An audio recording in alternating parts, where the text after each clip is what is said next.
Hello guys, RG's tech Malayalam എന്ന YouTube ചാനലിലേക്ക് ഏവർക്കും സ്വാഗതം. നമ്മളിന്ന് പരിചയപ്പെടാൻ പോകുന്നത് 8ാം ക്ലാസ്സിലെ മോഷൻ എന്ന് പറയുന്ന അല്ലെങ്കിൽ ചലനം എന്ന ചാപ്റ്ററിലെ കുറച്ച് ക്വസ്റ്റ്യൻസ് ആൻഡ് ആൻസേഴ്സ് ആണ്. അപ്പോൾ നമുക്ക് ഒട്ടും തന്നെ സമയം കളയണ്ട, വീഡിയോയിലോട്ട് പോകാം. ഫസ്റ്റ് ക്വസ്റ്റ്യൻ നോക്കുകയാണെങ്കിൽ, observe the figure in which a child travel from A to B and return from B to A.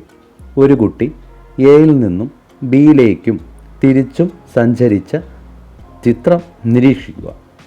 അതിൽ ആദ്യത്തെ question A part question, are the distance from A to B and B to A through C B equal എന്നാണ്.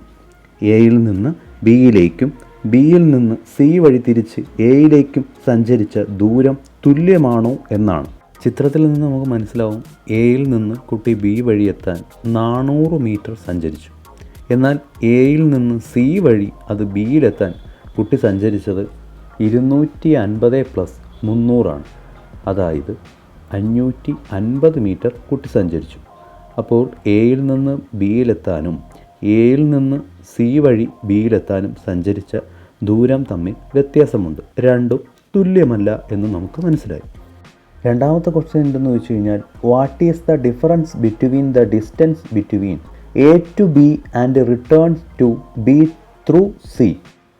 എയിൽ നിന്ന് ബിയിലേക്കുള്ള ദൂരവും തിരിച്ച് സിയിൽ കൂടിയുള്ള ദൂരവും തമ്മിലുള്ള വ്യത്യാസം എന്ത്? ബി പാർട്ടിൻ്റെ ആൻസർ എന്തെന്നാൽ, the path from A to B is a straight path but the path from B to A is a curved path. എയിൽ നിന്ന് ബിയിലേക്ക് നേർരേഖാ പാതയാണ്, എന്നാൽ ബിയിൽ നിന്ന് എയിലേക്ക് വളഞ്ഞ പാതയിലൂടെയാണ് കുട്ടി സഞ്ചരിക്കുന്നത്. സി പാർട്ടിലെ ക്വസ്റ്റ്യൻ എന്ന് വെച്ച് കഴിഞ്ഞാൽ, വിച്ച് ഈസ് ദ ഡിസ്പ്ലേസ്മെൻറ്റ് എന്നാണ്. ഇവയിൽ സ്ഥാനാന്തരം ഏത് എന്നാണ്. എയിൽ നിന്ന് ബിയിലേക്കുള്ള സ്ഥാനാന്തരം 400 മീറ്റർ ആയിരിക്കും. എന്നാൽ തിരിച്ച് സിയിൽ കൂടിയുള്ള സ്ഥാനാന്തരം 0 ആകും. കാരണം എയിൽ തുടങ്ങി അത് പൊസിഷൻ എയിൽ തന്നെ വന്ന് അവസാനിച്ചാൽ സ്ഥാനാന്തരം 0 ആകും. ഇനി നമുക്ക് രണ്ടാമത്തെ ക്വസ്റ്റ്യൻ നോക്കിക്കഴിഞ്ഞാൽ, if a stone is thrown up 8 metre perpendicularly and it falls in hands itself. ഒരു കല്ല് ലംബ ദിശയിൽ 8 മീറ്റർ ഉയരത്തിലേക്ക് എറിഞ്ഞു, അത് തിരിച്ച് കയ്യിൽ തന്നെ പതിക്കുന്നു എങ്കിൽ.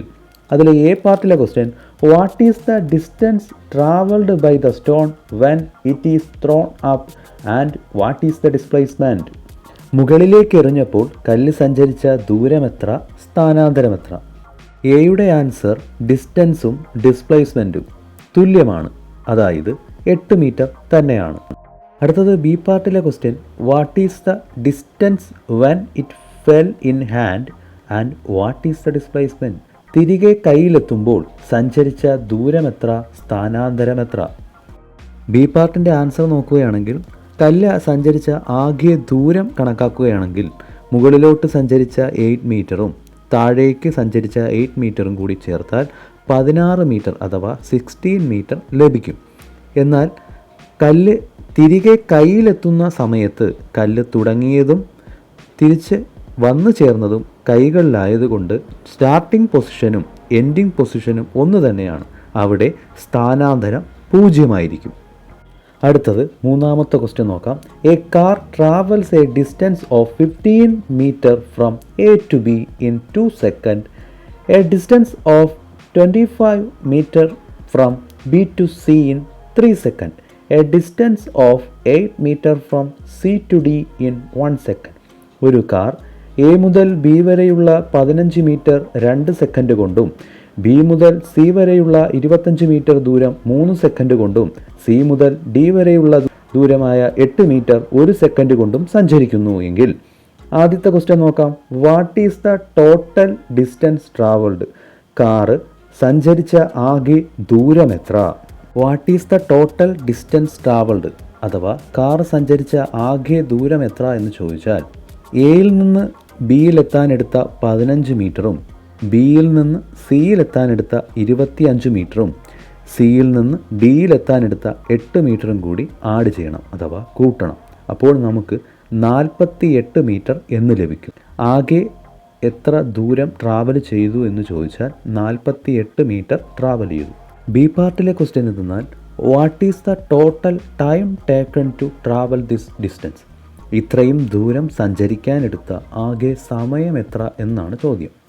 ഇത്രയും ദൂരം കാർ സഞ്ചരിക്കാനെടുത്ത ആകെ സമയം കണ്ടെത്താൻ എയിൽ നിന്ന് ബിയിലേക്ക് എത്താൻ എടുത്ത 2 സെക്കൻഡും ബിയിൽ നിന്ന് സിയിലേക്ക് എത്താൻ എടുത്ത 3 സെക്കൻഡും സിയിൽ നിന്ന് ഡിയിലേക്ക് എത്താൻ എടുത്ത 1 സെക്കൻഡും കൂടി ആഡ് ചെയ്യണം.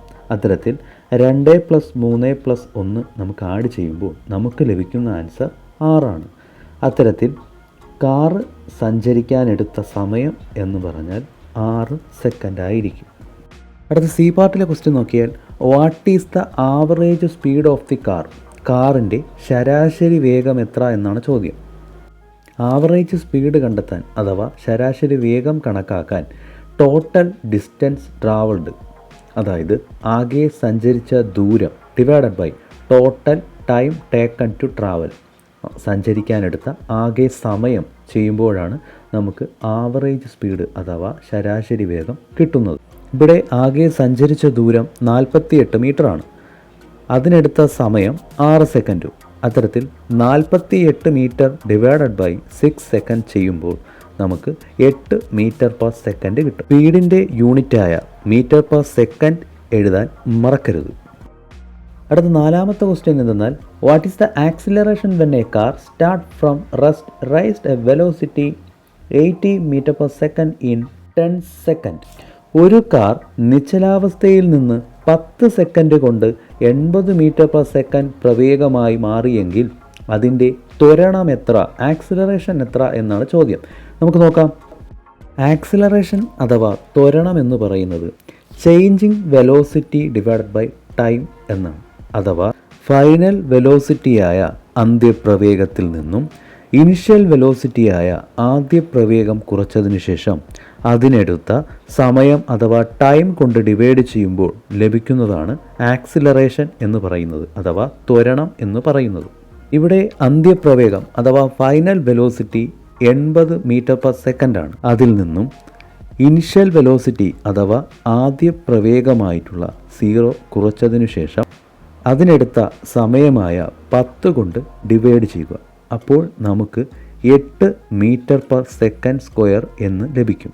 മീറ്റർ പെർ സെക്കൻഡ് സ്ക്വയറാണ് ആക്സിലറേഷൻ്റെ യൂണിറ്റ് എന്ന് ഓർക്കുക. അടുത്ത 5ാമത്തെ ക്വസ്റ്റ്യൻ എന്തെന്നാൽ write 3 occasions of occurrence of acceleration. ത്വരണമുണ്ടാകുന്ന 3 സന്ദർഭങ്ങൾ എഴുതുക എന്നതാണ്. നമുക്ക് നോക്കാം. 1ാമത്തെ സന്ദർഭം എന്ന് പറഞ്ഞു കഴിഞ്ഞാൽ falling of coconut from coconut tree, തെങ്ങിൽ നിന്ന് തേങ്ങ താഴേക്ക് പതിക്കുന്നത്. 2ാമത്തതാണ് rolling of wheel on a slope, ഇറക്കത്തിലുള്ളുന്ന ചക്രം. 3ാമത്തത് a train starting from the station, സ്റ്റേഷനിൽ നിന്ന് പുറപ്പെടുന്ന ട്രെയിൻ. എന്നിവ ത്വരണം അഥവാ ആക്സിലറേഷൻ ഉണ്ടാകുന്ന 3 സന്ദർഭങ്ങളാണ്. 6ാമത്തെ ക്വസ്റ്റ്യനാണ് ഈ ഒരു വീഡിയോയിലെ അവസാന ക്വസ്റ്റ്യൻ. അതും കൂടി നമുക്ക് നോക്കാം. Write 2 occasions of occurrence of retardation എന്നാണ്. അതായത് മന്ദീകരണം ഉണ്ടാകുന്ന 2 സന്ദർഭങ്ങൾ എഴുതുക എന്നതാണ്. അതിൻ്റെ ആദ്യത്തെ answer a rolled ball comes to rest, ഉരുട്ടിവിട്ട പന്ത് നിശ്ചലമാകുന്നത്. 2ാമത്തത് എ സ്റ്റോൺ ത്രോൺ അപ്പ്, മുകളിലേക്ക് എറിയുന്ന കല്ല്. ഇവ രണ്ടും മന്ദീകരണം അഥവാ റിട്ടാർഡേഷൻ ഉണ്ടാകുന്ന 2 സന്ദർഭങ്ങളാണ്. ഇതോടുകൂടി വീഡിയോ അവസാനിക്കുന്നു. പിന്നെ പ്രധാനപ്പെട്ട ഒരു കാര്യം പറയാൻ മറന്നുപോയി. നിങ്ങളെൻ്റെ ചാനൽ ആദ്യമായിട്ട് കാണുന്നെങ്കിൽ നിങ്ങൾ ചാനലൊന്ന് സബ്സ്ക്രൈബ് ചെയ്യുക, തൊട്ടടുത്ത് കാണുന്ന ബെല്ലൈക്കൺ കൂടി എനേബിൾ ചെയ്യുക. എങ്കിൽ മാത്രമേ ഞാൻ അപ്ലോഡ് ചെയ്യുന്ന വീഡിയോകൾ അപ്പോൾ തന്നെ നിങ്ങളുടെ മൊബൈലിലേക്ക് നോട്ടിഫിക്കേഷനായിട്ട് വരത്തുള്ളൂ. നിങ്ങൾക്ക് വീഡിയോ ഇൻഫോർമാറ്റീവായിട്ട് തോന്നിയാൽ, ഇഷ്ടപ്പെടുകയാണെങ്കിൽ മാത്രം വീഡിയോയ്ക്ക് ലൈക്ക് ചെയ്യുക, ഷെയർ ചെയ്യുക, കമൻറ്റ് ചെയ്യുക. നിങ്ങളുടെ സംശയങ്ങൾ കമൻറ്റായി രേഖപ്പെടുത്തുക. അടുത്ത വീഡിയോയിൽ കാണുമെന്ന പ്രതീക്ഷയിൽ this me Rahul signing off.